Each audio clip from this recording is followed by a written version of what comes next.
Hoy, Eliza. Puko ng ina mong jeje mong putang ina mo. Ako pa sasabihin mong ano ha, bobo. Puko ng ina mo, mas bobo sa akin putang ina mo. Gusto mo palang mag-upload ng video minumura ako. Gusto mo pala ha. Gusto mo sumikat din. Gusto mo pa ako sigatin kita, sasapain kita, punta ka ng Murayta at suntukan tayo doon, bibidyoan mo. Pa-video mo, puko ng ina mo, nang gigigil ako sa'yo, putang ina mong jeje mong kang hype ka.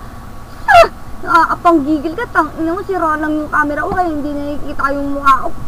Pag nakikita mo yung mukha ko, namamagana yung litid ko dito ko. Tang ina mo ko, nakakapang gigil. Sabi mong napatay mo ako, putang ina mo, yung esalor ka, kiyop ako, puko ng ina mo, bobo ako mag-kiyop.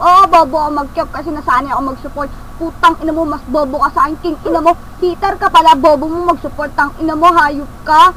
Ako pag gusto mo, bakit panalo ba kayo? Nanalo ba kayo sa amin? King ina mo, talo kayo sa amin, pukin ng ina mo.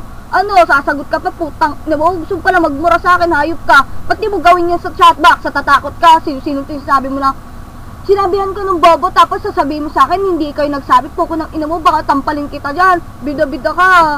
Gusto mo rin sumikat, hayop ka, tang ina mo ha. Nakapanggigil ka talaga, sarap mong sapak-sapakin, tang ina mo ha. Sumpap na lang gusto mong gagawa ng video tapos di mo ko itatag. King ina mo, upload mo sa Facebook ko,